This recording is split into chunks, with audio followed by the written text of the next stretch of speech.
Assalamualaikum warahmatullahi wabarakatuh. Perkenalkan, nama saya Moch Yusrifan Ardiansyah Syamsuddin dengan Stanbook 225790001. Kali ini saya akan mempresentasikan materi saya yang berjudul Evaluasi Metode Forecasting yang Efektif dalam Konteks Manajemen Transportasi dan Logistik. Kita masuk ke rumusan masalahnya. Yang pertama itu, apa itu manajemen logistik? Yang kedua, forecasting dan perencanaan manajemen transportasi dan logistik. Yang ketiga, tujuan forecasting dan perencanaan. Dan yang keempat, metode forecasting dan perencanaan. Baik, kita masuk ke materi pertama. Apa itu manajemen logistik? Manajemen logistik adalah proses perencanaan, implementasi, dan pengendalian sistematis dari aliran bahan baku, produk setengah jadi, dan produk jadi dari sumber-sumber pemasok ke pelanggan akhir melalui sistem distribusi. Ini melibatkan proses pengiriman, pembelian, produksi, pemasaran, dan penjualan produk. Tujuan dari manajemen logistik adalah untuk memastikan bahwa produk tersedia tepat waktu dan dengan biaya yang efisien, serta memenuhi permintaan pelanggan. Masuk ke materi kedua, forecasting dan perencanaan manajemen transportasi dan logistik. Forecasting dan perencanaan adalah proses memprediksi permintaan masa depan dan membuat rencana untuk memenuhi permintaan tersebut. Dalam manajemen logistik, forecasting dan perencanaan bertujuan untuk memastikan bahwa produk tersedia pada waktu yang tepat dalam jumlah yang tepat untuk memenuhi permintaan pelanggan. Ini memastikan bahwa produk tersedia tepat waktu dan biaya yang efisien serta memenuhi permintaan pelanggan. Forecasting adalah proses memprediksi permintaan di masa depan dengan menggunakan data sejarah, tren, dan faktor lain yang mempengaruhi permintaan. Materi ketiga, tujuan forecasting dan perencanaan. Nah, tujuan dari proses forecasting dan perencanaan dalam manajemen logistik adalah untuk memastikan bahwa produk tersedia pada waktu yang tepat dan dalam jumlah yang tepat untuk memenuhi permintaan pelanggan. Adapun poin-poin dari tujuan-tujuan forecasting dan perencanaan. Yang pertama itu, memastikan tersedia produk yang memenuhi permintaan pelanggan. Tujuan utama dari forecasting dan perencanaan adalah untuk memastikan bahwa produk tersedia dalam jumlah yang tepat pada waktu yang tepat untuk memenuhi permintaan pelanggan. Yang kedua, memastikan efisiensi biaya. Memastikan efisiensi biaya proses forecasting dan perencanaan memastikan bahwa produk dibeli dan dikirim dalam jumlah yang tepat dan pada waktu yang tepat untuk memenuhi permintaan pelanggan.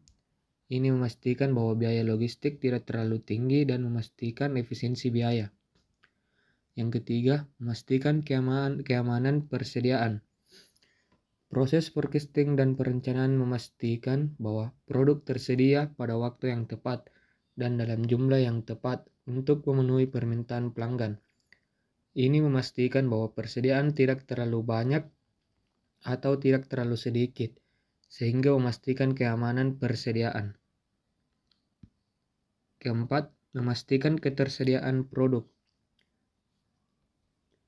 Proses forecasting dan perencanaan memastikan bahwa produk tersedia dalam jumlah yang tepat pada waktu yang tepat untuk memenuhi permintaan pelanggan.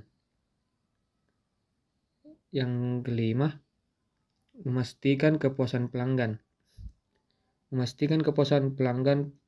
Proses forecasting dan perencanaan memastikan bahwa produk tersedia dalam jumlah yang tepat pada waktu yang tepat untuk memenuhi permintaan pelanggan. Ini memastikan kepuasan pelanggan dan memastikan bahwa perusahaan bersaing secara efektif dalam pasar yang semakin kompetitif.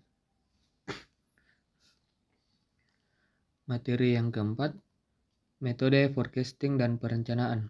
Dalam proses forecasting, perencanaan perusahaan harus memilih metode yang sesuai dengan karakteristik produk dan pasar. Beberapa metodenya itu yang sering digunakan ada 5 poin. Yang pertama itu Analisa tren analis. Analisa tren analis adalah metode memprediksi permintaan berdasarkan pola permintaan masa lalu. Metode ini menggunakan data historis untuk menentukan pola permintaan dan memperkirakan permintaan masa depan berdasarkan pola tersebut. Poin kedua, analisis musiman. Analisis musiman adalah metode memprediksi permintaan berdasarkan pengaruh musim.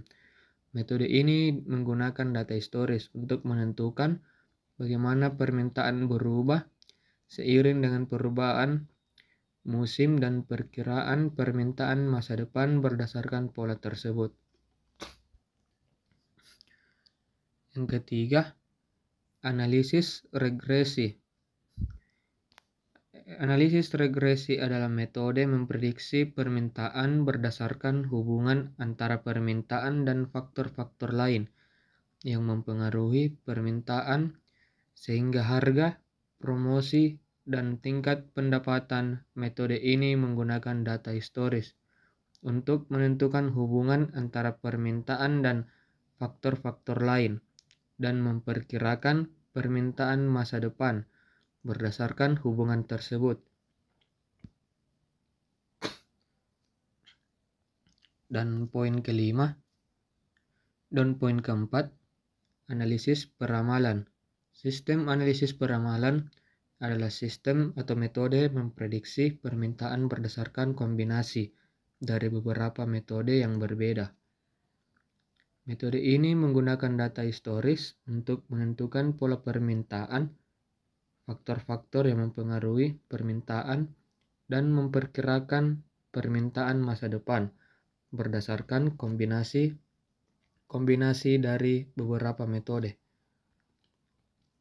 Di sini dapat saya simpulkan bahwa manajemen logistik adalah proses perencanaan, implementasi, dan pengendalian sistematis dari aliran bahan baku, produk setengah jadi, dan produk jadi dari sumber-sumber pemasok ke pelanggan akhir melalui sistem distribusi.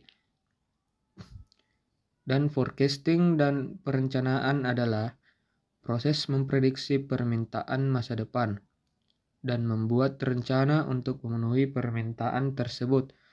Dalam manajemen logistik, forecasting dan perencanaan bertujuan untuk memastikan bahwa produk tersedia pada waktu yang tepat dan dalam jumlah yang tepat untuk memenuhi permintaan pelanggan. Ini memastikan bahwa produk tersedia tepat waktu dan dengan biaya yang efisien, serta memenuhi permintaan pelanggan. Forecasting adalah proses memprediksi permintaan masa depan dengan menggunakan data sejarah, tren, dan faktor-faktor lain yang mempengaruhi permintaan. Itupun materi yang bisa saya sampaikan. Lebih dan kurangnya mohon dimaafkan. Assalamualaikum warahmatullahi wabarakatuh.